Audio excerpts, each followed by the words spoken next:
বিসমিল্লাহির রহমানির রহিম। Dear student, আমরা আজকে নতুন চ্যাপ্টার শুরু করছি। আমাদের চ্যাপ্টারের নাম হচ্ছে অভিকর্ষ ও মহাকর্ষ। এটা হচ্ছে 6 নম্বর চ্যাপ্টার। আর আমাদের ফার্স্ট লেকচারে আজকে আলোচনার বিষয় হচ্ছে মহাকর্ষ এবং মহাকর্ষ সূত্র। ডিয়ার স্টুডেন্ট, প্রথমে ভাবা হতো যে পৃথিবী চাঁদ যে বলের কারণে পৃথিবীর চারিদিকে ঘুরছে এবং আপেল যে বলের কারণে পৃথিবীতে পড়ছে, এই দুটা বল আলাদা প্রথমে ভাবা হতো। পরবর্তীতে বিজ্ঞানী নিউটন প্রুভ করেন যে পৃথিবীর চারিদিকে যে বলের কারণে চাঁদ ঘুরে, ঠিক একই বলের কারণে পৃথিবীতে আপেল পড়ে।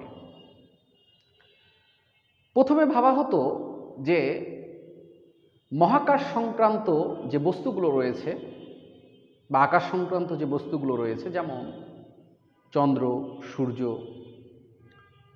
এবং অন্যান্য গ্রহ, এদের মধ্যে যে বল সেটা এক ধরনের, এবং পৃথিবীতে যে বস্তুগুলো আছে সেই বস্তুগুলোর মধ্যে যে বল সেটা হচ্ছে আরেক ধরনের। কিন্তু বিজ্ঞানী নিউটন প্রুভ করেন যে চন্দ্র, সূর্য, গ্রহ, নক্ষত্রর মধ্যে যে বল কাজ করতেছে, পৃথিবীর প্রত্যেকটা বস্তুর মধ্যেও একই বল কাজ করছে। তার মানে মহাবিশ্বের প্রত্যেকটা বস্তু পরস্পরকে আকর্ষণ করছে। তার মানে মহাবিশ্বের প্রত্যেকটা বস্তু পরস্পরের কাছে আসতে চায়। এই যে মহাবিশ্বের প্রত্যেকটা বস্তু পরস্পরের কাছে আসতে চায়, এই কাছে আসার ঘটনাকে বলা হয় মহাকর্ষ। তাহলে মহাবিশ্বের প্রত্যেকটি বস্তুর পরস্পরের কাছে আসার যে প্রবণতা, তাকে বলা হচ্ছে কি? মহাকর্ষ বল বা মহাকর্ষ। কিন্তু আমরা এটা এক্সপ্লেন করি কিভাবে? এটা আমরা এক্সপ্লেন করি যে মহাবিশ্বের দুইটা বস্তু ভরের কারণে পরস্পরকে যে বলে আকর্ষণ করে, তাকে বলা হবে কি? মহাকর্ষ বল। বোঝা গেছে? তাহলে ভরের কারণে মহাবিশ্বের দুইটা বস্তু পরস্পরকে যে বলে আকর্ষণ করবে, সেই বলকে আমরা বলবো কি বল? মহাকর্ষ বল। তবে কেউ যদি বলে যে মহাবিশ্বের দুইটা বস্তু পরস্পরের কাছে আসার যে প্রবণতা, তাকে মহাকর্ষ বল বলে বা মহাকর্ষ বল বলে, তাও হবে। মহাকর্ষ বলে তাও হবে, সমস্যা নাই। ডিয়ার স্টুডেন্ট, এখন মহাবিশ্বের সাথে এখন প্রশ্ন হচ্ছে যে মহাবিশ্বের প্রত্যেকটা বস্তুর কাছে আসতে চায়। তাহলে পৃথিবীতে থাকা বস্তুগুলো যে পরস্পরের কাছে আসতে চায়, বা পৃথিবীতে থাকা বস্তুগুলো যে পরস্পরকে আকর্ষণ করে, এটা কেন আমরা অবজার্ভ করি না? কিন্তু পৃথিবী যদি কোনো বস্তুকে আকর্ষণ করে, সেটা কেন আমরা অবজার্ভ করি? যেমন যদি গাছ থেকে আপেল পড়ে, তাহলে সেটা কিন্তু পৃথিবীতে পড়ে, ভূমিতে পড়বে। তার মানে ভূমি বা পৃথিবী ওই আপেলকে আকর্ষণ করছে, সেটা আমরা অবজার্ভ করতে পারছি। এখন পাশে যদি আমরা দাঁড়িয়ে থাকি, তাহলে আমরাও তো ওই আপেলকে আকর্ষণ করছি, কিন্তু ওই আপেল কি আমাদের দিকে আসতেছে? বা আমরা কি অনুভব করছি যে আপেল আমাদের দিকে আসছে? বা আমরা কি অনুভব করছি যে আমরা আপেলকে আকর্ষণ করছি? আমরা অনুভব করতে পারছি না। কেন? কারণ পৃথিবী একটা আপেলকে সাধারণত যে বলে আকর্ষণ করে, সেটা হচ্ছে 0.8 নিউটন। আর আমরা একটা আপেলকে যে বলে আকর্ষণ করি, বা আমরা পৃথিবীতে থাকা অন্য বস্তুকে যে বলে আকর্ষণ করি, ঠিক আছে, অথবা পৃথিবীতে থাকা দুটো বস্তু একে অপরকে যে বলে আকর্ষণ করে, সে আকর্ষণ বলটা হচ্ছে একটা ধূলিকণার ভরের 1/6 সমান মোটামুটি। ঠিক আছে? তার মানে এত নগণ্য যে আমরা অবজার্ভ করতে পারি না। তাহলে পৃথিবীতে থাকা বস্তুগুলো পরস্পরের উপর যে বল প্রয়োগ করে, সেটা কেন অবজার্ভ করে না, সেটা আমরা বুঝতে পেরেছি। এবং পৃথিবী যদি কাউকে আকর্ষণ করে ভরের কারণে, সেটা কেন অবজার্ভ করা যায়, সেটাও আমরা এখন বুঝতে পারলাম। ডিয়ার স্টুডেন্ট, এখন এই ঘটনাগুলোর পর নিউটন বল সূত্র প্রস্তাব করেন, যাকে নিউটনের মহাকর্ষ সূত্র বলা হয়। ঠিক আছে? তো নিউটনের মহাকর্ষ সূত্র কি? নিউটন তার মহাকর্ষ সূত্রে কি বলেছেন? নিউটন তার মহাকর্ষ সূত্রে বলেছেন যে দুইটি কণা, এটা আমি ধরে নিলাম m1, এটা হচ্ছে m2, এটা হচ্ছে দুইটা কণা, ঠিক আছে? আচ্ছা, এই দুইটা কণার মধ্যবর্তী দূরত্ব হচ্ছে r। তো নিউটন বলেছে কি যে দুইটা কণা পরস্পরকে, দেখো এরা ভরের কারণে পরস্পরকে আকর্ষণ করবে, তো আমি ধরে নিলাম এরা ভরের কারণে পরস্পরকে যে বলে আকর্ষণ করছে সেটা হচ্ছে F। এখন নিউটন বলেছে কি যে দুইটা কণা পরস্পরকে যে বলে আকর্ষণ করে সেই বলটা ওই দুইটা ভরের গুণফলের সমানুপাতিক। কখন? যদি তাদের মধ্যবর্তী দূরত্ব কি থাকে? কনস্ট্যান্ট থাকে, তার মানে r ইজিক্যাল টু কি? কনস্ট্যান্ট। এবং তিনি আরেকটা বলেছেন কি যে তাদের মধ্যবর্তী আকর্ষণ বল তাদের মধ্যবর্তী দূরত্বের বর্গের কি পাতিক? ব্যস্তানুপাতিক। যদি কি ওই দুইটা কণার ভরের গুণফল কি থাকে? কনস্ট্যান্ট। ডিয়ার স্টুডেন্ট, তার মানে এখান থেকে বোঝা যাচ্ছে যে নিউটন যখন এই সূত্র দেয় তখন সে যে এক্সপেরিমেন্ট করেছিল সেই এক্সপেরিমেন্টে সে দুইটা কণা ইউজ করেছিল, ঠিক আছে? আচ্ছা, কণা ইউজ করে কি করেছিল? কণার মধ্যবর্তী দূরত্বকে তিনি ফিক্সড রেখেছিলেন। মধ্যবর্তী দূরত্ব ফিক্সড রাখার পর কণা দুটি পরস্পরের উপর যে বল প্রয়োগ করে, ঠিক আছে, সেটা তিনি দেখলেন যে কণাদ্বয়ের ভরের গুণফলের সমানুপাতিক। অর্থাৎ মধ্যবর্তী দূরত্ব কনস্ট্যান্ট রেখে কণাদ্বয়ের ভরের গুণফল যদি আমরা বৃদ্ধি করি, মানে তিনি বৃদ্ধি করে দেখেছিলেন বল কি পাচ্ছে? বৃদ্ধি পাচ্ছে। কণা দুটির গুণফল মানে ভরের গুণফল কমিয়ে দেখেছিলেন যে তাদের মধ্যবর্তী যে আকর্ষণ বল সেটা কি হয়ে গেছিল? কমে গেছিল। ওই কথা থেকে, ওই এক্সপেরিমেন্ট থেকে তিনি বলেছেন যে মধ্যবর্তী দূরত্ব যদি কনস্ট্যান্ট থাকে তাহলে দুইটি কণার ভরের মানে দুইটি কণার মধ্যে যে মহাকর্ষ বল ক্রিয়া করবে সেটা হচ্ছে তাদের ভরের গুণফলের কিপাতিক সমানুপাতিক। এবং অবশ্যই এখানে আর্কিট্যান্ট কনস্ট্যান্ট মানে মধ্যবর্তী দূরত্ব কনস্ট্যান্ট। তিনি পরে আরেকটা পরীক্ষা করলেন যে আমি তো মধ্যবর্তী দূরত্ব কনস্ট্যান্ট ধরে এটা করলাম, তাহলে এখন আমরা করব কি দুইটা কণার যে ভরের গুণফল সেটা কনস্ট্যান্ট ধরব, কনস্ট্যান্ট ধরে তাদের মধ্যবর্তী দূরত্বকে চেঞ্জ করব। তো তিনি মধ্যবর্তী দূরত্বকে চেঞ্জ করে দেখেছিলেন যে তাদের মধ্যবর্তী যে আকর্ষণ বল সেটা মধ্যবর্তী দূরত্বের সঙ্গে বর্গের ব্যস্তানুপাতিক হারে কি হচ্ছে? চেঞ্জ হচ্ছে। তখন তিনি বললেন যে দুইটা কণার মধ্যবর্তী যে আকর্ষণ বল সেটা হচ্ছে তাদের মধ্যবর্তী দূরত্বের বর্গের কিপাতিক ব্যস্তানুপাতিক, কিন্তু সেক্ষেত্রে m1 m2 কনস্ট্যান্ট মানে দুইটা ভরের গুণফল কনস্ট্যান্ট, ঠিক আছে? তার মানে এটা যদি 5 হয়, এটা যদি 7 হয়, তাহলে ভরের গুণফল কত? 5 × 7 35। এটা যদি 5 হয়, এটা যদি 7 হয়, তাও কি 35। তার মানে মধ্যবর্তী দূরত্ব যদি চেঞ্জ না হয় তাহলে এদের কিন্তু মধ্যবর্তী বল কিন্তু চেঞ্জ হবে না, কারণ গুণফল কনস্ট্যান্ট। ভর চেঞ্জ ইন্টারচেঞ্জ হোক কিন্তু গুণফল কি হয়ে যাবে না? চেঞ্জ হয়ে যাবে না। ক্লিয়ার? ক্লিয়ার, কারণ এটা হচ্ছে পারস্পরিক বল। এই বলটা দুইজনের উপরে অ্যাপ্লাই করছে, তার মানে এটা হচ্ছে পারস্পরিক বল। এই পারস্পরিক বল দুইজনের ভরের উপর কি করছে? নির্ভর করছে। ক্লিয়ার?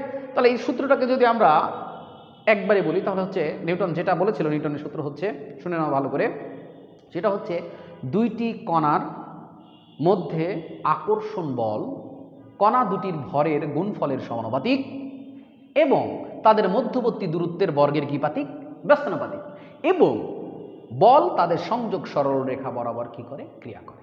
তার মানে বল দুটি মানে বলটা সংযোগ সরলরেখা বরাবর ক্রিয়া করবে। এর উপরে যে বল প্রয়োগ করবে তার ডিরেকশন এই রেখা বরাবরই হবে, এর উপরে যে বল প্রয়োগ করবে এটা তার ডিরেকশন মানে তার সেটাও হবে এই রেখা বরাবর। ডিরেকশন নিয়ে পরে কথা বলছি। ক্লিয়ার হয়েছে? আশা করি তোমাদের মহাকর্ষ সূত্রটা ক্লিয়ার হয়েছে। এখন মহাকর্ষ সূত্র আমাদের যেহেতু ক্লিয়ার হয়ে গেছে, আমরা যেহেতু বুঝে গেছি, এখন এই দুইটা সমীকরণ আমরা পেলাম কি? নিউটনের মহাকর্ষ সূত্র থেকে। এখন এই দুইটা সমীকরণ আমি একত্রিত করব। একত্রিত যদি করি তাহলে F সমানুপাতিক m1 m2 ডিভাইডেড বাই কি? r square. Clear? F is equal two একটা কনস্ট্যান্ট নিলাম, কারণ আমরা সমানুপাতিক চিহ্ন যদি উঠিয়ে দিই তাহলে একটা কনস্ট্যান্ট বসে সমান সমান দিয়ে m1 divide by m2 divide by কত? r square. এটাই হচ্ছে নিউটনের মহাকর্ষ সূত্রের গাণিতিক রূপ, কিন্তু এটা জাস্ট মান, not vector format. Vector format না। ডিয়ার স্টুডেন্ট, এখানে আমরা সবগুলো টার্ম চিনি, কিন্তু একটা টার্ম চিনি না, সেটা হচ্ছে জি। এই জিটা তাহলে কি?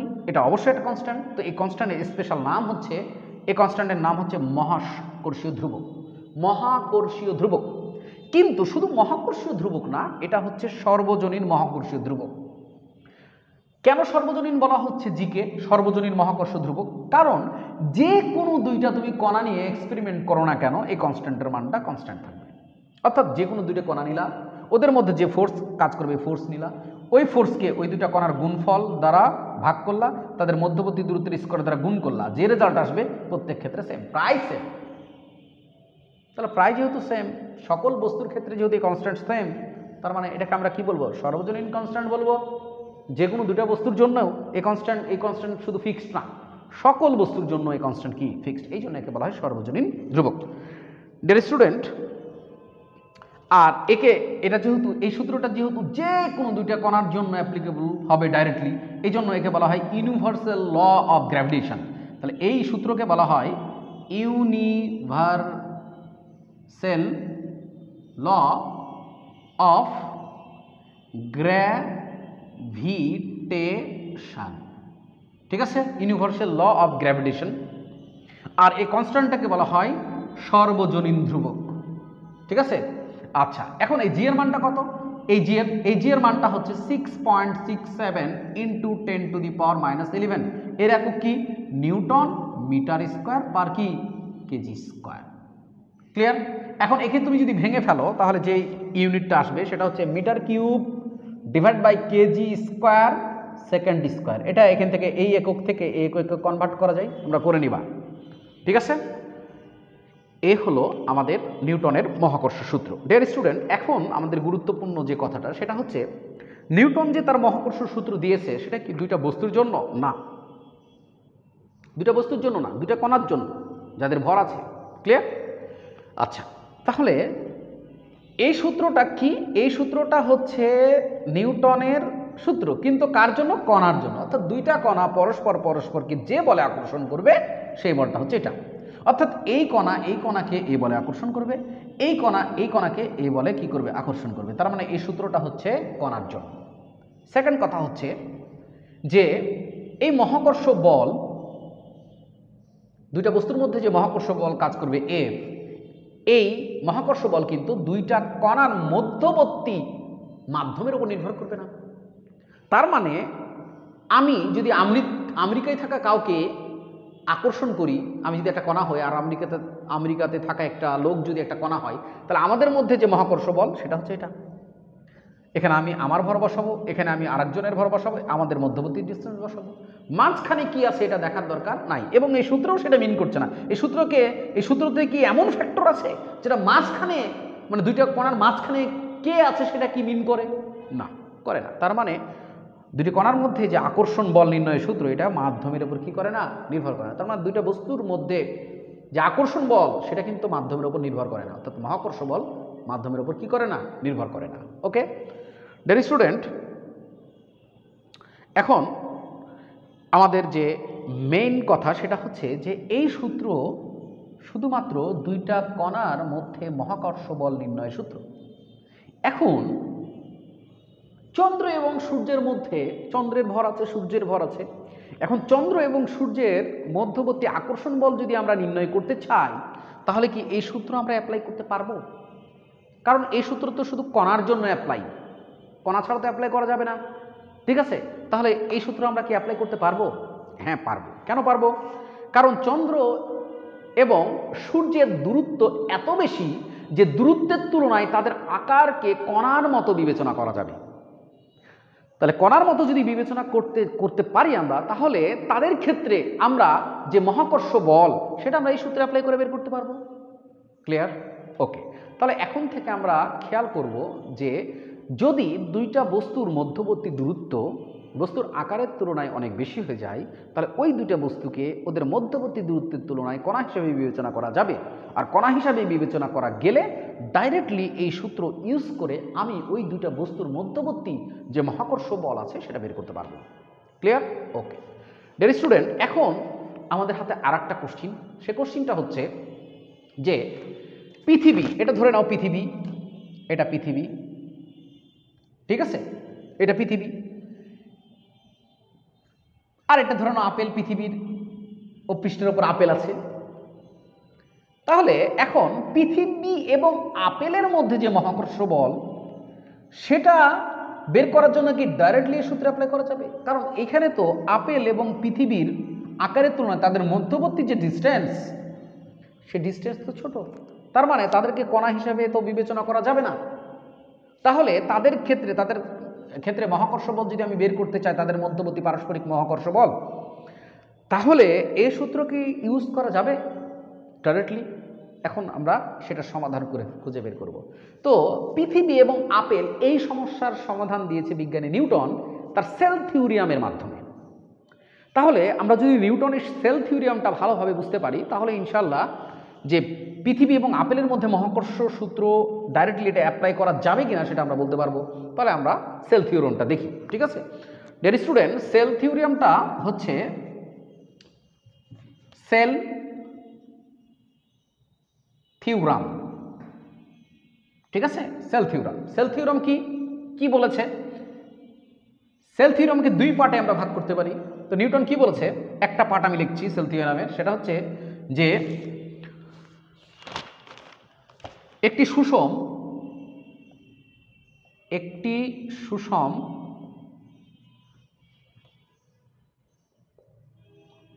গোলকীয় খোলক, ঠিক আছে? একটি সুষম গোলকীয়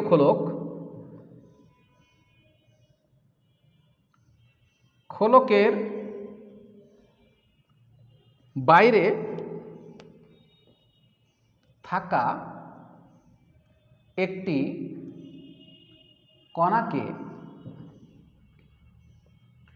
এমনভাবে আকর্ষণ করে যেন খোলকের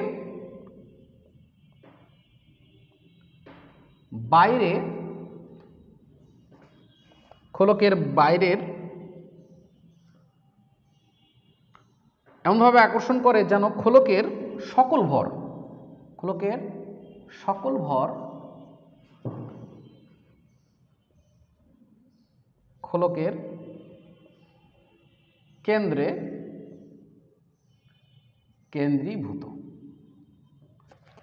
ডিয়ার স্টুডেন্ট, এটাই হচ্ছে সেল থিওরিয়াম। সেল থিওরিয়ামের একটা পার্ট আমরা লিখলাম, আর একটা পার্ট আমরা পরে বলছি। সেল থিওরিয়ামের এই পার্ট থেকে আমরা পৃথিবী এবং আপেলের যে আর কি সমস্যা সেটা ক্লিয়ার করতে পারবো। তাহলে কি বলছে দেখো, একটি সুষম গোলকীয় খোলকের বাইরে থাকা একটি কণাকে এমনভাবে আকর্ষণ করে যেন খোলকের সকল ভর খোলকের কেন্দ্রে কেন্দ্রীভূত। তার মানে এটা একটা খোলক, ঠিক আছে? খোলকের এটা কেন্দ্র, খোলকের বাইরে থাকা এটা হচ্ছে একটা বিন্দু ভর। তো বিজ্ঞানী নিউটন প্রুভ করেছেন যে একটা সুষম খোলকের বাইরে থাকা কোনো কণাকে এই খোলকের সকল ভর এমনভাবে আকর্ষণ করে যেন এই গোলকের সকল ভর কেন্দ্রীভূত। তার মানে খোলকের সকল ভরকে তুমি যদি কেন্দ্রে বিবেচনা করে ওই ভরকে তুমি যেটা বিন্দু ধরে এই বিন্দু ভর এই কণার উপর যে ফোর্স অ্যাপ্লাই করবে সেটা যদি নির্ণয় করো তুমি, আর এই খোলকের সকল ভর এক্সট্রা করে নিয়ে এই কণার উপর প্রযুক্ত মহাকর্ষ বল তুমি যদি নির্ণয় করো, দেখবা সেম। এখন তোমার প্রশ্ন হতে পারে যে এগুলো ক্ষুদ্র ক্ষুদ্র ভরের জন্য এই পয়েন্টে আমি মহাকর্ষ বল কিভাবে নির্ণয় করব? তোমাকে ইন্টিগ্রেশনের সাহায্য নিতে হবে। ইন্টিগ্রেশন মানে এইটুকু ছোট্ট ভরকে তুমি একটা কণা ধরবা, দিয়ে এই কণার উপর প্রযুক্ত মহাকর্ষ বল নির্ণয় করবা কোন সূত্রের সাহায্যে? F = gm/m2/r² দিয়ে তুমি এভাবে প্রত্যেকটা কণার জন্য বের করার জন্য প্রত্যেকটা এই পুরো বডির জন্য সমাকলন করলেই এই পয়েন্টের উপর এই পুরা বডি যে মহাকর্ষ বল প্রয়োগ করবে সেটা পেয়ে যাবা, ঠিক আছে? আর কি করবা? সকল ভরকে কেন্দ্রে ধরে এর উপরে যে ফোর্স অ্যাপ্লাই করবে মহাকর্ষ বল সেটা নির্ণয় করবা কণা হিসেবে বিবেচনা করে এখানকার ভরকে, দেখবে একই রেজাল্ট আসতেছে। তার মানে এটা প্রুভ করেছে কে? এটা প্রুভ করেছে কে? নিউটন। ক্লিয়ার? ওকে। এখন আমরা পৃথিবী নিয়ে কথা বলতে পারবো। তো পৃথিবী হচ্ছে পৃথিবী তাহলে মানে কিভাবে সেল থিওরামের সাহায্যে পৃথিবী এবং আপেল সমস্যার সমাধান হবে? পৃথিবীকে কনসিডার করা হয়েছে, ভালো করে শুনে নাও, পৃথিবীকে কনসিডার করা হয়েছে অনেকগুলো খোলকের স্তর। তার মানে পৃথিবীর মধ্যে অনেকগুলো খোলকের স্তর আছে। তাহলে পৃথিবীর মধ্যে যদি অনেকগুলো খোলকের স্তর থাকে, তাহলে প্রত্যেকটা খোলকের বাইরে থাকা ভরের জন্য ওই খোলকের সকল ভর কোথায় কেন্দ্রে কেন্দ্রীভূত। তাহলে পৃথিবী যদি অনেকগুলো খোলকের সমন্বয়ে গঠিত হয়, তাহলে বাইরে থাকা কোনো কণার জন্য পৃথিবীর সকল ভর কোথায় কেন্দ্রীভূত ধরা যাবে? কেন্দ্রে কেন্দ্রীভূত ধরা যাবে। ক্লিয়ার? আবার রিমাইন্ড করছি যে পৃথিবীকে অনেকগুলো খোলকের, ঠিক আছে, স্তরে স্তরে সজ্জিত, মানে পৃথিবীকে বিবেচনা করা হয়েছে যে পৃথিবী অনেকগুলো খোলকের সমন্বয়ে, মানে স্তরে স্তরে সাজানো খোলকের সমন্বয়ে কি গঠিত। তাহলে মানে পৃথিবীর বাইরে থাকা কোনো কণার জন্য এই সকল খোলকের ভর কেন্দ্রে কেন্দ্রীভূত কিনা? কেন্দ্রে কেন্দ্রীভূত। তার মানে পৃথিবীর সকল ভর কোথায় কেন্দ্রীভূত? কেন্দ্রে কেন্দ্রীভূত। ক্লিয়ার না? তার মানে আপেল এর জন্য আমরা পৃথিবীর সকল ভরকে কোথায় কেন্দ্রীভূত ধরতে পারবো? কেন্দ্রে। তাহলে পৃথিবী একটা কার মতো কাজ করবে? কণার মতো কাজ করবে আপেলের জন্য, ঠিক আছে, এবং সেটা কোথায় অবস্থান করবে? কেন্দ্রে। এখন পৃথিবীর কেন্দ্র থেকে আপেলের দূরত্ব কি? অসীম। ধরে নি তাদের আকারের তুলনা অসীম কিনা। তাহলে পৃথিবী কণার মতো আচরণ করছে, মধ্যবর্তী ডিস্টেন্স অনেক বেশি হওয়ার কারণে আপেলও কণা হিসেবে কাজ করবে। তার মানে তাদের জন্য আমি কি অ্যাপ্লাই করতে পারবো? তাদের জন্য আমি তখন F is equal to G m on m2 divided by r square এই সূত্রটি ডাইরেক্টলি অ্যাপ্লাই করতে পারবো। ডিয়ার স্টুডেন্ট, আমি হয়তো তোমাদের বোঝাতে পেরেছি। ক্লিয়ার? ওকে। এবার সেল থিওরামের 1 নম্বর গেল। সেল থিওরামের এবার 2 নম্বর অংশ। সেল থিওরামের 2 নম্বর অংশটা হচ্ছে কি, যে কোনো খোলকের, মানে সুষম খোলক আর কি, কোনো খোলকের ভেতরে থাকা কোনো কণার উপর, কোনো খোলকের ভেতরে থাকা কোনো কণার উপর খোলকের সকল ভর কর্তৃক প্রযুক্ত নিট বল কি? শূন্য। তাহলে কোনো খোলকের ভেতরে থাকা কোনো কণার উপর খোলকের সকল ভর কর্তৃক প্রযুক্ত নিট বল কি? শূন্য। তার মানে খোলকের বাইরের কথা বললাম, এখন খোলকের ভিতরে। সেটা হচ্ছে কি, যে খোলকের ভিতরে যদি একটা কোনো বিন্দু থাকে, এই বিন্দুতে যদি একটা ভর আমি কনসিডার করি, তাহলে এই ভরের ওপর এই খোলক কর্তৃক প্রযুক্ত নিট ফোর্স কত? 0। এটা কে বলেছে? নিউটনই বলেছে।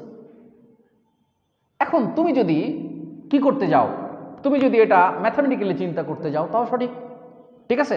সেটা হচ্ছে কি বলতো, এই যে এই ভরের জন্য এই পয়েন্টে যে তুমি, মানে এই ভরগুলো এই পয়েন্টে থাকা ভরকে যা আকর্ষণ করবে তার ডিরেকশন কোন দিকে? এদিকে। আর এদিকে থাকা ভরগুলো, মানে এই যে এ লাইনের এই পারে থাকা ভরগুলো এই কণার উপর যে ফোর্স অ্যাপ্লাই করবে তার ডিরেকশন কোন দিকে? এদিকে।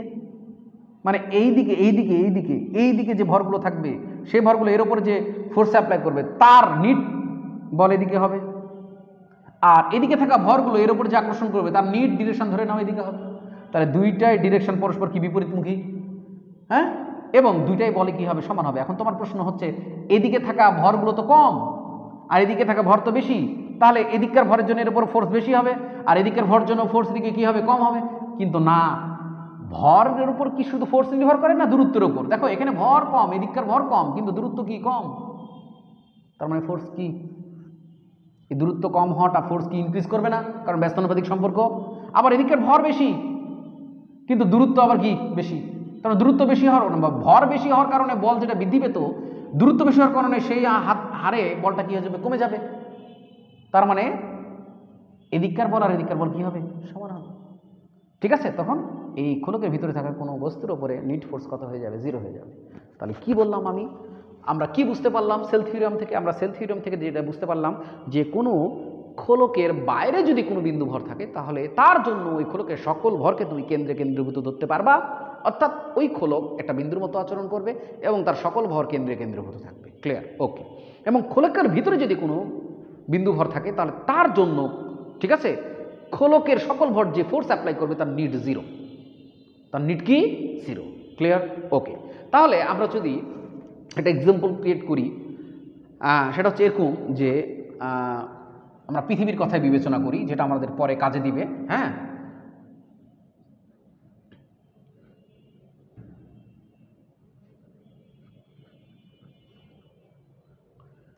ধরেন একটা পৃথিবী, এটা পৃথিবীর কেন্দ্র, পৃথিবীর ভর m, পৃথিবীর ব্যাসার্ধ কি r। ডিয়ার স্টুডেন্ট, এখন তোমাকে যদি কেউ প্রশ্ন করে যে পৃথিবীর মধ্যে এই কেন্দ্র থেকে এই ছোট হাতের r দূরত্বে এই বিন্দুতে একটা m ভরের বস্তু রাখলাম, তাহলে এর ওপরে পৃথিবী যে বল প্রয়োগ করবে সেটা কত? ক্লিয়ার? এখন আমরা কি করব? আমরা কেন্দ্র থেকে r ব্যাসার্ধের একটা গোলক ড্র করব। এখন বলো তো এটা একটা খোলক কিনা, বাইরে থাকা এটা অংশটা একটা খোলক কিনা? তাহলে এই খোলকের ভিতরে আছে m ভর, তাহলে এই খোলক m ভরের উপর যে বল প্রয়োগ করবে সেল থিওরাম অনুযায়ী কত? সেটা 0। ওকে, তাহলে এইটুকু খোলক যে বল প্রয়োগ করবে এর উপর 0। এখন ভিতরে থাকা এই যে গোলক, এই গোলকগুলো অনেকগুলো খোলকের কম্বিনেশন কিনা? খোলকের কম্বিনেশন। তাহলে এই গোলকের বাইরে এই m ভর আছে, তাহলে এই গোলক যতগুলো খোলক দ্বারা গঠিত সব খোলকের বাইরে m ভর আছে, আর সব খোলকের ভর কোথায় কেন্দ্রীভূত? কেন্দ্রে কেন্দ্রীভূত। ঠিক আছে, তাহলে এটা একটা বিন্দু, মানে এই গোলকের ভর এই বিন্দুতে মানে আমি কি এই গোলকের সকল ভরকে আমি কেন্দ্রে কেন্দ্রীভূত ধরলাম। তাহলে এই গোলকটা একটা বিন্দু ভর এবং সেই বিন্দুর ভরটা এখানে আছে এবং এই কণাটা আছে এখানে। এখন ফোর্স অ্যাপ্লাই হবে কি? F G M dash. M dash মানে এই যে এইটুকু গোলকের ভর, কারণ এইটুকু গোলকের উপর আকর্ষণ করবে, আর m ডিভাইড বাই এইটুকু মধ্যবর্তী দূরত্ব কত? r square. ক্লিয়ার? তার মানে আমরা একটা গোলককে একটা কি গোলকের বাইরে থাকা একটা গোলক এর জন্য, গোলকের বাইরে থাকা একটা কণার জন্য আমরা ওই গোলকের সকল ভরকে কোথায় ধরতে পারবো? কেন্দ্রে কেন্দ্রীভূত ধরতে পারবো। তো আমরা যদি এখানে এই যে এই পয়েন্টে থাকা বস্তুর জন্য ব্যাসার্ধ নিয়ে আমি এইভাবে একটা গোলক অঙ্কন করি, তাহলে এই গোলকের সকল ভর এই কণা জন্য কেন্দ্রে কেন্দ্রীভূত থাকবে, কিন্তু এই খোলকের সকল ভরের জন্য এই পয়েন্টে থাকা ভরের ওপর ফোর্স কি হবে? 0 হবে। কি বুঝাতে পেরেছি আমি? না বুঝতে পারলে আবার আমার কথাগুলো শোনো। ক্লিয়ার? ওকে, তাহলে মেন যেটা বিষয় সেটা হচ্ছে যে একটা গোলক এর বাইরে যদি কোনো বস্তু থাকে, ঠিক আছে, তাহলে ওই বাইরে থাকা কণা বস্তুর জন্য গোলকের সকল ভরকে আমি কেন্দ্রে কেন্দ্রীভূত ধরতে পারবো। ক্লিয়ার? ওকে, ঠিক আছে। তাহলে আমাদের সেল থিওরাম দিয়ে আমাদের যে প্রবলেম ছিল আপেল পৃথিবী, সে সমস্যাটা সমাধান হয়ে গেছে। পৃথিবীর মধ্যে হলো কী হতো সেটাও সমাধান হয়ে গেছে। ডিয়ার স্টুডেন্ট, এখন মনে করো যে এটা একটা খোলক, এটা একটা খোলক, এই খোলকের মধ্যে এখানে একটা m ভর আছে, এখানে একটা m2 ভর আছে, এখানে একটা m3 আছে। ডিয়ার স্টুডেন্ট, এই খোলকের ভর ধরে নিলাম বড় হাতের m। তো এই কণার উপর যে ফোর্স, সেই ফোর্স এই খোলকের জন্য 0, কিন্তু খোলকের ভিতরে থাকা এই m2 ভরের জন্য এর উপরে কিন্তু ফোর্স থাকবে, আবার খোলকের বাইরে থাকা m3 ভরের জন্য কিন্তু এর উপরে ফোর্স থাকবে। এটা মাথায় রেখো। ক্লিয়ার? সেল থিওরামে কি বলছে? খোলকের ভিতরে থাকা কোনো কণার ওপর ওই খোলকের সকল ভরের জন্য নিট ফোর্স 0, কিন্তু খোলকের ভিতরে থাকা কোনো মানে বস্তুর জন্য আরেকটা বস্তুর উপর যে ফোর্স কি হবে সেটা তো বলেনি, বলেছে কি? আচ্ছা, তার মানে এই খোলকের ভিতরে m2 ভর আছে, m1 ভর আছে, আর বাইরে m3 ভর আছে। এই খোলকের জন্য m1 ভরের ওপর নিট ফোর্স 0, কিন্তু m2 এর জন্য এর উপরে ভর মানে বল থাকবে, m3 এর জন্য এর উপরে বল থাকবে। ক্লিয়ার হয়েছে? ওকে। ডিয়ার স্টুডেন্ট, এখন আমরা দেখব যে F ইজ ইকুয়াল টু, ঠিক আছে, GM on M2 divided by R square সূত্রটি সরাসরি কখন অ্যাপ্লাই করা যাবে? ঠিক আছে, কোন ক্ষেত্রে অ্যাপ্লাই করা যাবে আর কোন ক্ষেত্রে অ্যাপ্লাই করা যাবে না। ওকে, আচ্ছা ডিয়ার স্টুডেন্ট, এদিকে খেয়াল করো তোমরা যে F is equal to GM on M2 divided by R square, এই সূত্রটি কণার জন্য। তাহলে এই সূত্রটি অ্যাপ্লাই করা যাবে যদি M1 এবং M2 এই দুইটা বস্তু কণা হয়। তাহলে কি সরাসরি কোন কোন ক্ষেত্রে অ্যাপ্লাই করা যাবে? এক নম্বর, M1 ও M2 যদি কণা হয়, এক নম্বর, অর্থাৎ দুইটা কণার মধ্যে এই সূত্র মানে মহাকর্ষ, দুইটা কণার মধ্যে মহাকর্ষ বল নির্ণয় করার জন্য ডাইরেক্টলি এই সূত্র অ্যাপ্লাই করা যাবে। দুই নম্বর হচ্ছে যে দুটি গোলীয় বস্তুর মধ্যে বল নির্ণয়ের জন্য, দুটি গোলীয় বস্তুর মধ্যে বল নির্ণয়ের জন্য, ঠিক আছে। অর্থাৎ এটা একটা গোলীয় বস্তু, এটা একটা গোলীয় বস্তু, এই দুইটা বস্তুর জন্য ডাইরেক্টলি এই সূত্র আমি অ্যাপ্লাই করতে পারবো, কারণ এই গোলীয় বস্তুর সকল ভর আমরা কেন্দ্রে কেন্দ্রীভূত ধরতে পারবো, এই গোলীয় বস্তুর সকল ভর আমরা কেন্দ্রে কেন্দ্রীভূত ধরতে পারবো। তার মানে এটাও একটা কণা, এটাও একটা কণা, তাহলে এই দুই কণার মধ্যে এই সূত্র ডাইরেক্টলি কি করা যাবে, অ্যাপ্লাই করা যাবে। ক্লিয়ার না? ক্লিয়ার না? ক্লিয়ার, ওকে, ঠিক আছে। এবার 3 নাম্বার যদি হয় একটি গোলকীয় বস্তু আর একটি কণা, তাহলে একটা গোলকীয় বস্তু আর একটা কণায়, তাহলে এদের মধ্যেও আমি মহাকর্ষ বল নির্ণয়ের জন্য ডাইরেক্টলি এর সূত্র অ্যাপ্লাই করতে পারবো, কারণ এটাই তো সেল থিওরেম, এটাই তো সেল থিওরেম। গোলকের বাইরে থাকা কোনো বিন্দুর জন্য গোলকের সকল ভর কোথায় কেন্দ্রীভূত ধরা যাবে, কেন্দ্রে। ক্লিয়ার না? ক্লিয়ার না? ক্লিয়ার হয়েছে। তার মানে এই ক্ষেত্রে ডাইরেক্টলি অ্যাপ্লাই করা যাবে। তাহলে এই 3টা ক্ষেত্রে আমরা ডাইরেক্টলি অ্যাপ্লাই করতে পারবো, ঠিক আছে। আর কোন ক্ষেত্রে আমরা অ্যাপ্লাই করতে পারবো, যে ক্ষেত্রে মানে এই 1 নম্বর কন্ডিশনের মধ্যে পড়ে যাবে ওইগুলো, যে এই যে চন্দ্র এবং সূর্য, চন্দ্র এবং সূর্যের ভর অনেক বেশি, কিন্তু তাদের মধ্যবর্তী দূরত্বের তুলনায় তাদের ভরটা কি কম। তাহলে সেক্ষেত্রে ওই চন্দ্র এবং সূর্যকে আমরা কণা হিসেবে বিবেচনা করতে পারবো, মানে এটা এই 1 নম্বর কন্ডিশনের মধ্যে। তার মানে আমরা এই সূত্র ডাইরেক্টলি অ্যাপ্লাই করতে পারবো সূর্য এবং চন্দ্রের মধ্যে মহাকর্ষ বল নির্ণয়ের জন্য। ডিয়ার স্টুডেন্ট, আমি হয়তো তোমাদের ইনশাআল্লাহ বুঝাতে পেরেছি। এখন এটা যদি হয় যে একটা কণা আর একটা হচ্ছে রড, তো রড তো অসংখ্য কণার সমানে গঠিত, তা তাদের মধ্যে মহাকর্ষ বল নির্ণয় করার জন্য ডাইরেক্টলি এই সূত্রে অ্যাপ্লাই করা যাবে কিনা। ধরে নাও এটা একটা রড, ঠিক আছে, আর এটা একটা হচ্ছে বিন্দু ভর, ঠিক আছে। এই রডের ভর কেন্দ্র এটা, হ্যাঁ, এইটুকু এখান থেকে এই দূরত্ব হচ্ছে আমি ধরে নিলাম x, আর এইটুকু হচ্ছে দূরত্ব হচ্ছে l/2, ওকে। আচ্ছা, এইটুকু দূরত্ব আমি দিলাম l, এটার দৈর্ঘ্য হচ্ছে l। এখন বলছে যে l দৈর্ঘ্যের একটা রডের ভর কেন্দ্র হতে, ঠিক আছে, এই একটা দূরত্বে একটা কণা রাখা হলো, ঠিক আছে, মানে বিন্দু ভর রাখা হলো। তাহলে এদের মহাকর্ষ বলটা নির্ণয় করো। তাহলে এদের মহাকর্ষ বল নির্ণয়ের জন্য এই সূত্র ডাইরেক্টলি অ্যাপ্লাই করা যাবে? যাবে না। কেন যাবে না? এ তো আর কণা না। কণা কি? কণা না। গোলকও না। গোলকই না। তার মানে এই কণা, কিন্তু এ তো কণা না, আর এদের মধ্যবর্তী দূরত্ব অনেক বেশিও না যে একে আমি কণা হিসেবে বিবেচনা করতে পারবো, সেটাও না। তার মানে এদের ক্ষেত্রে মহাকর্ষ বল নির্ণয়ের জন্য ডাইরেক্টলি এই সূত্র অ্যাপ্লাই করা যাবে না, ঠিক আছে। তাহলে এই সূত্র যেহেতু ডাইরেক্টলি অ্যাপ্লাই করা যাবে না, তাহলে আমাকে কি করতে হবে? ইন্টিগ্রেশনের সাহায্য নিতে হবে। কিরকম? সেটা হচ্ছে আমরা এখানে একটা ক্ষুদ্র ভর ধরব, তাহলে এই ক্ষুদ্র ভরটা একটা কি, এডিএম ক্ষুদ্র ভর ধরলাম, এই ক্ষুদ্র ভর একটা কণা, তাহলে এই কণার জন্য এখানে এই কণার উপর যে প্রযুক্ত বল সেটা নির্ণয় করব।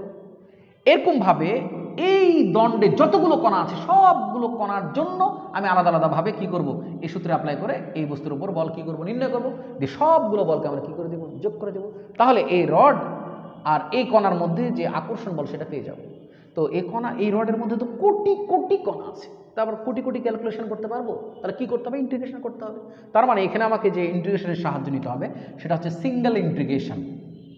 সিঙ্গেল ইন্টিগ্রেশন, এটা আমরা পরে আমরা যখন ম্যাথ করব তখন সিঙ্গেল ইন্টিগ্রেশনের মাধ্যমে কিভাবে মহাকর্ষ বল নির্ণয় করতে হয় সেটা আমরা দেখে নিব। তার মানে এক্ষেত্রে ডাইরেক্টলি মহাকর্ষ সূত্র এটা অ্যাপ্লাই করতে পারবা না, তোমাকে কি করতে হবে? সিঙ্গেল ইন্টিগ্রেশনের সাহায্য নিতে হবে। এখন যদি দুইটা রড থাকে, ও তার আগে বলিনি, এখন অনেকেই বলতে পারে যে এর কেন্দ্র ধরলাম, এর সকল ভর কেন্দ্রে কেন্দ্রীভূত ধরলাম, আর এটা একটা বিন্দু ভর, তাহলে মধ্যবর্তী দূরত্ব হচ্ছে কত? l + l ভাগ কত? 2, তার মানে কত? 3l / কত? 2, ঠিক আছে। তাহলে এই সূত্র আমরা অ্যাপ্লাই করব। m1 এর ভর ধরে নেব m, m2 এর ভর ধরে নেব দণ্ডের ভর, আর মধ্যবর্তী দূরত্ব r ধরে নেব 3l / 2। হবে না ভাইয়া?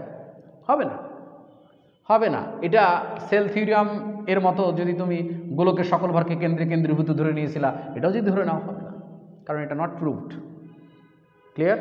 ওকে ডিয়ার স্টুডেন্ট, এখন দুইটা বডি যদি কন্টিনিউয়াস হয়ে যায়, কোনো কণা নাই, তার মানে এটা একটা দণ্ড, এটা একটা দণ্ড, তাহলে এই দুই দণ্ডের মধ্যবর্তী মহাকর্ষ বল তোমাকে নির্ণয় করতে হবে। তাহলে তুমি কি করবা? তুমি করবা কি, এটার একটা ছোট্ট অংশ নিবা, এটার একটা ছোট্ট অংশ নিবা, দিয়ে এটাও কণা হিসেবে কাজ করছে, এই ছোট্ট অংশ এটাও কণা হিসেবে কাজ করছে। ডাইরেক্টলি এই সূত্রে অ্যাপ্লাই করে ফোর্স অ্যাপ্লাই বের করতে পারবা না? পারবা না? পারবা। কিন্তু বের করলা, করার পর এর প্রত্যেকটা ক্ষুদ্র ক্ষুদ্র অংশের জন্য এই ক্ষুদ্র অংশের ওপর যে ফোর্স হবে সেটা নির্ণয় করতে হবে তোমাকে। নির্ণয় করার পর এর আবার ক্ষুদ্র অংশের ওপর এর প্রত্যেকটা ক্ষুদ্র অংশ যে বল প্রয়োগ করবে সেটা নির্ণয় করতে হবে, দিয়ে যোগ করতে হবে। কথা বুঝতে পেরেছো? তার মানে এখানেও এর ক্ষেত্রে এখানে ইন্টিগ্রেশন, এর ক্ষেত্রে এখানে ইন্টিগ্রেশন, তার মানে এখানে ডাবল ইন্টিগ্রেশন হবে। কি ইন্টিগ্রেশন হবে? ডাবল ইন্টিগ্রেশন হবে, কারণ এটাও ক্ষুদ্র এলিমেন্ট, এটাও ক্ষুদ্র এলিমেন্ট। কথা বুঝতে পেরেছো না পারোনি? তাহলে ডাবল ইন্টিগ্রেশন যেটা হবে, এই ডাবল ইন্টিগ্রেশন আমাদের ফিজিক্স পেপারে চাওয়া তেমন হয় না, এই কারণে আমরা এটা করব না, কিন্তু উপরেরটা আমরা করব আমাদের ম্যাথ প্র্যাকটিসের সময়। ক্লিয়ার?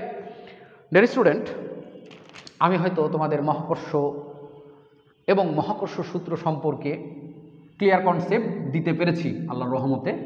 এখন আমরা যে বিষয়গুলো আলোচনা করব সেগুলো এই মহাকর্ষ সূত্রের নিয়ে কাজ করতে আমাদের কি করবে? হেল্প করবে। সেটা হচ্ছে মহাকর্ষ বলের উপরিপতন নীতি। তাহলে আমরা টপিক এভাবে লিখতে পারি, মহাকর্ষ এবং উপরিপাতন নীতি। উপরিপাতন নীতি, তার মানে মহাকর্ষ এবং উপরিপাতন নীতি বলতে কি বোঝানো হচ্ছে? মনে করো এখানে একটা ভর m1, এখানে ভর হচ্ছে m2, এখানে ভর হচ্ছে m3, এখানে ভর হচ্ছে m4, এরকম আর কি অনেক অনেক ভর আছে চারিদিকে।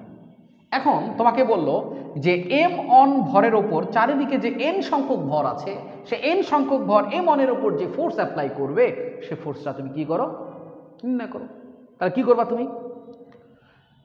তাহলে যেটা করবা সেটা হচ্ছে প্রত্যেকটা ভর এই ভরের উপর যে ফোর্স অ্যাপ্লাই করবে সেটা তুমি নির্ণয় করবা। নির্ণয় করে সকল ফোর্স এর তখন নিট ফোর্স বের করবা। যেটা হবে সেটাই হবে এই কণার উপর সকল ভর কর্তৃক প্রযুক্ত কি বল? নির্ভর। এটাই হচ্ছে উপরিপাতন নীতি। উপরিপাতন নীতি বলতে বোঝানো হচ্ছে যে সকল ভর এক্সট্রা করে যে বল প্রয়োগ করবে সেগুলো যদি আমি কি করি? সামেশন করি, লব্ধি বের করি, তাহলে সেই লব্ধি বলটাই হবে এর উপর প্রযুক্ত সকল কণা দ্বারা লব্ধি বল। ক্লিয়ার?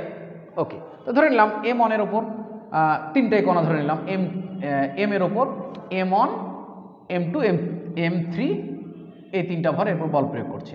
তো এর উপরে যে বল প্রয়োগ করছে সেটা ধরে নিলাম f1, এর উপরে বল যেটা প্রয়োগ করছে সেটা হচ্ছে f2, এর উপরে যে বল প্রয়োগ করছে সেটা হচ্ছে f3। তাহলে এর উপরে যে কণাগুলো ফোর্স অ্যাপ্লাই করবো সেই নিট ফোর্স হচ্ছে f net is equal to প্রত্যেকটা ফোর্স এর ভেক্টর যোগ। এখন যদি n সংখ্যক ফোর্স হয় তাহলে আমি dot dot dot dot dot dot plus fn লিখবো। ক্লিয়ার? এখন এটা সমাধান করতে পারলেই এর উপর যে নিট ফোর্স সেটা আমরা পেয়ে যাবো। তো এটা সমাধান করতে পারি আমরা কিভাবে?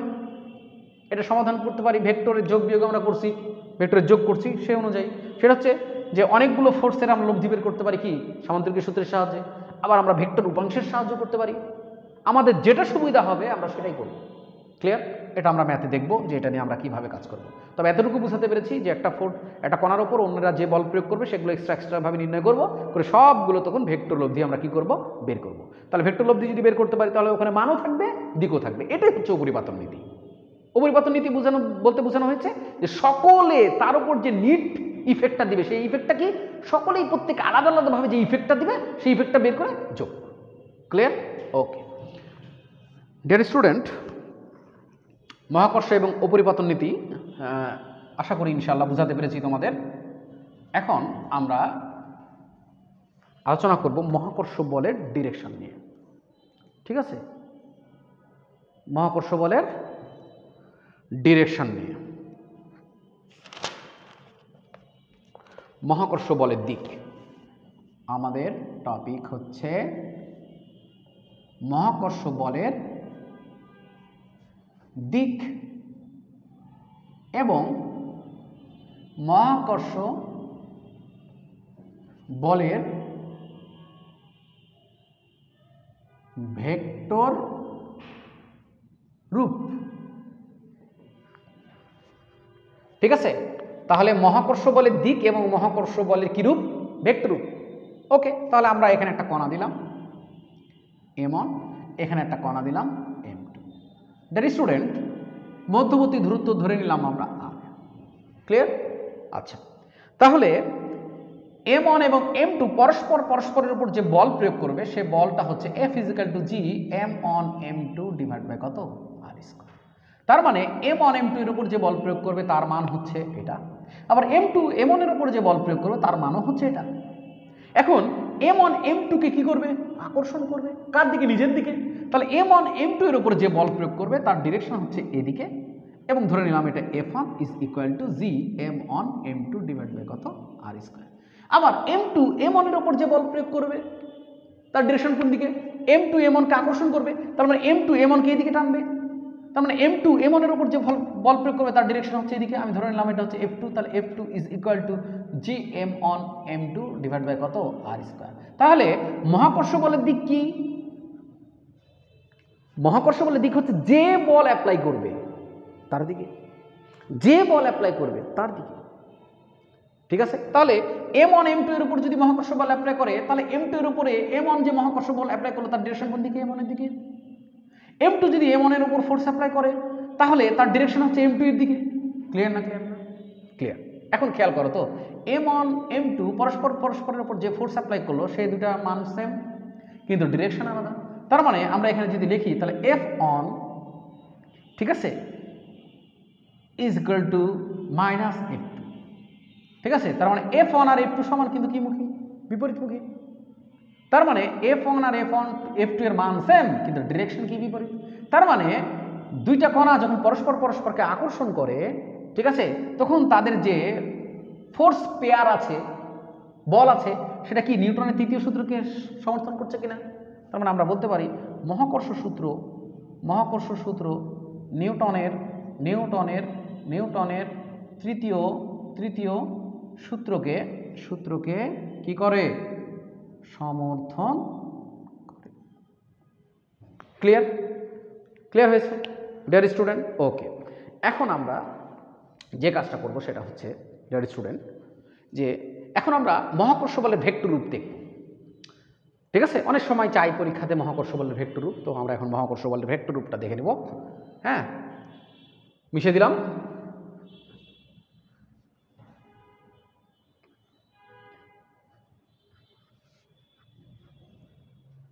মহাকর্ষ বলের ভেক্টর রূপ। হ্যাঁ, তো ধরে নিলাম এখানে আবার একটা কণা দিলাম m1, এখানে আর একটা কণা দিলাম m2।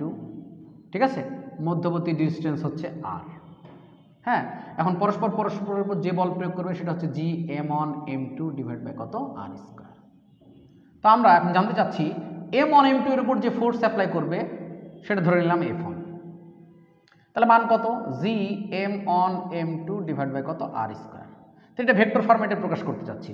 তার মানে আমরা একটা দিয়ে চেক করি তাহলে দুটাই হয়ে যাবে। ঠিক আছে? একটা দিয়ে চেক করলে কয়টা হবে? দুটো দিয়ে হবে। কি? যে m1 m2 এর উপর যে ফোর্স অ্যাপ্লাই করছে সেটা নির্ণয় করব। তার মানে F1 = G m1 m2 r²। তাহলে এটার ভেক্টর ফরম্যাট কি হবে? ভেক্টর ফরম্যাট হবে, ঠিক আছে, কোন ভেক্টর = ওই ভেক্টরের মান, আর ওই ভেক্টর বরাবর কি ভেক্টর? একক ভেক্টর। তাহলে F1 এর মান কত? G m1 m2 / কত r²। আচ্ছা, এবারে এর দিক একক ভেক্টর। এবার বলো m1 যখন m2 এর উপর বল প্রয়োগ করবে তখন m1 থেকে m2 এর যে দূরত্ব সেটা হচ্ছে r, এবং তার ডিরেকশন কোন দিকে? এদিকে। কোন দিকে? এদিকে। m1 যখন m2 এর উপর বল প্রয়োগ করবে তখন তার r এর ডিরেকশন কোন দিকে? এদিকে। তার মানে ব্যাসার্ধ ভেক্টরের ডিরেকশন হচ্ছে যে বল প্রয়োগ করবে তার থেকে দূরে, মানে যার উপর বল প্রয়োগ করবে তার দিকে। আচ্ছা, তাহলে m1 যেহেতু m2 এর উপর বল প্রয়োগ করছে তার মানে ব্যাসার্ধ ভেক্টর হচ্ছে m1 থেকে m2 এর দিকে। যে বল প্রয়োগ করবে ব্যাসার্ধ ভেক্টর হচ্ছে তার কাছ থেকে যার উপর বল প্রয়োগ করবে তার দিকে। এটা তো ব্যাসার্ধ ভেক্টর নিয়ম। ঠিক আছে? মানে m1 এর সাপেক্ষে m2 এর পজিশন ভেক্টর এদিকে। ওকে, তার মানে এই ব্যাসার্ধ ভেক্টর ডিরেকশন এদিকে। ঠিক আছে? তার মানে এই বরাবর ব্যাসার্ধ ভেক্টর আছে এবং ব্যাসার্ধ ভেক্টর ডিরেকশন এদিকে। তাহলে এই বরাবর একক ভেক্টর দরকার। তাহলে এই ব্যাসার্ধ ভেক্টরের একক ভেক্টর বের করে নিলেই আমার এটা হয়ে যাবে, কারণ ফোর্স তো এই বরাবর ক্রিয়া করছে কোন দিকে? এদিকে। m1 m2 এর উপর যে ফোর্স অ্যাপ্লাই করছে সেটা এদিকে না, F1। ঠিক আছে? তাহলে এই বরাবর একক ভেক্টর বের করে এই দিকে যে একক ভেক্টর সেটা বসালেই হবে। তো এই r এর একক ভেক্টর কি হবে? আর এর একক ভেক্টর আর কে ওই ভেক্টরের মান দ্বারা ভাগ, তার মানে কোনো ভেক্টরকে কোনো ভেক্টরের মান দ্বারা ভাগ করলে ওই ভেক্টর বরাবর একক ভেক্টর পাওয়া যায়। তার মানে এই লাইন বরাবর একক ভেক্টর হচ্ছে আর ভেক্টর ডিভাইড বাই আর হচ্ছে এদিকে, কিন্তু আমার একক ভেক্টর দরকার এদিকে, কারণ f1 = f1 এর মান, আর f1 যেদিকে ক্রিয়াশীল সেদিক বরাবর একক ভেক্টর, তার মানে এদিক বরাবর একক ভেক্টর কি হবে minus R vector divide by কত আর, তার মানে কত হলো gm1 m2 ডিভাইডেড বাই কত আর কিউব, ঠিক আছে। আর এখানে কত হবে মাইনাস, এখানে হবে কত আর। আমি যদি না দেখতে পাও আর কি, এখানে আমি এটা আবার লিখছি, এখানে সেটা হচ্ছে f1 = minus gm1 m2 divided by কত আর কিউব, ঠিক আছে, এটা আর। তাহলে এটা হচ্ছে যে m1 m2 এর উপর যে বল প্রয়োগ করবে সেটা ক্লিয়ার, এবং আর হচ্ছে কি যে বল প্রয়োগ করবে সেখান হতে যার উপর বল প্রয়োগ করবে তার দিকে ব্যাসার্ধ ভেক্টর, তার ডিরেকশন, এই ব্যাসার্ধ ভেক্টর ডিরেকশন হবে যে বল প্রয়োগ করবে তার দিক হতে যার উপর বল প্রয়োগ করবে তার দিকে, ক্লিয়ার। তার মানে m1 m2 এর উপর যে বল প্রয়োগ করবে তার মানে ভেক্টর রূপ হয়ে গেল। এখন এটা m1 এর উপর যে ফোর্স অ্যাপ্লাই করবে সেটারও ভেক্টর রূপ একই হবে, minus G m1 m2 divide by কত আর কিউব, ঠিক আছে এটা। তার মানে f1 এর জন্য যেটা, f2 এর জন্য যেটা, তার মানে সকল মহাকর্ষ বলের জন্য ভেক্টর রূপ হচ্ছে এটা gm1 m2 divide by R cube. আমি মিলাই দিচ্ছি, এই হয়েছে, এখন তুমি মিলাই নাও, এটাই হচ্ছে মহাকর্ষ বলের ভেক্টর রূপ। এখন তুমি বলছো এটা মহাকর্ষ বলের ভেক্টর রূপ, তাহলে আমাকে দেখান প্রুফ করে। হ্যাঁ, প্রুফ করে তো দিলাম ভাই, ঠিক আছে, এখন দেখাচ্ছি। আচ্ছা, m1 m2 এর উপর যদি ফোর্স অ্যাপ্লাই করে, ধরে নিলাম m1 m2 এর উপর যে ফোর্স অ্যাপ্লাই করছে সেটা হচ্ছে এটা, ঠিক আছে। তাহলে f এর ডিরেকশন কোন দিকে হবে? f এর ডিরেকশন হবে, আমরা দেখি m1 m2 এর উপর যে ফোর্স অ্যাপ্লাই করবে তার ডিরেকশন কোন দিকে? এদিকে। এখন এই সূত্র থেকে দেখি সেটা পাওয়া যাচ্ছে কিনা। তো এই সূত্র থেকে দেখতেছি আমরা যে f এর ডিরেকশন আর এর ডিরেকশনের বিপরীত, অর্থাৎ আর যেদিকে হবে সেদিকে, কারণ এগুলো তো সব স্কেলার, এগুলো তো স্কেলার, তাই না, এগুলো তো কোনো ডিরেকশন নাই। তাহলে f এর ডিরেকশন কার উপর নির্ভর করছে? আর এর উপর। তাহলে আর এর ডিরেকশন যেদিকে, f এর ডিরেকশন তার বিপরীত দিকে, কারণ এখানে সামনে মাইনাস আছে। এবার বলো তো m1 m2 এর উপর যখন ফোর্স অ্যাপ্লাই করবে তখন আর এর ডিরেকশন কোন দিকে? এদিকে। তো আর এর ডিরেকশন যদি এদিকে হয় তাহলে f এর ডিরেকশন কোন দিকে হবে? এদিকে। তার মানে m1 m2 এর উপর যে বল প্রয়োগ করে তার ডিরেকশন কোন দিকে? এদিকে। সেটা এটা মিন করছে না, করছে না? আবার এটা যদি m2 এর ক্ষেত্রে আমি অ্যাপ্লাই করি, বলো তো m2 m1 এর উপর যে ফোর্স অ্যাপ্লাই করবে তার ডিরেকশন কোন দিকে? এদিকে। এখন এই সূত্র অনুযায়ী সেটা মিন করছে নাকি দেখিনি। m2 যদি m1 এর উপর ফোর্স অ্যাপ্লাই করে তাহলে আর এর ডিরেকশন কোন দিকে? এদিকে। তাহলে আর এর ডিরেকশন যদি এদিকে হয় তাহলে f এর ডিরেকশন কোন দিকে? তার বিপরীত দিকে, তার মানে এদিকে। তোমরা সেটা ঠিক থাকছে কিনা? তার মানে এটাই হচ্ছে মহাকর্ষ বলের কি রূপ? ভেক্টর রূপ, ঠিক আছে। ডিয়ার স্টুডেন্ট, আমাদের আজকের ফার্স্ট ক্লাসে এই অভিকর্ষ মহাকর্ষ চ্যাপ্টারের ফার্স্ট ক্লাসে আমরা মহাকর্ষ এবং মহাকর্ষ সূত্র নিয়ে যে বেসিক কথাবার্তা সেগুলো বললাম। ডিয়ার স্টুডেন্ট, আমরা পরবর্তী লেকচারে মহাকর্ষ সূত্র সংক্রান্ত যে প্রবলেমগুলো আছে সেগুলো নিয়ে কথা বলবো। ডিয়ার স্টুডেন্ট, সে পর্যন্ত ভালো থাকো। Thank you. আসসালামু আলাইকুম।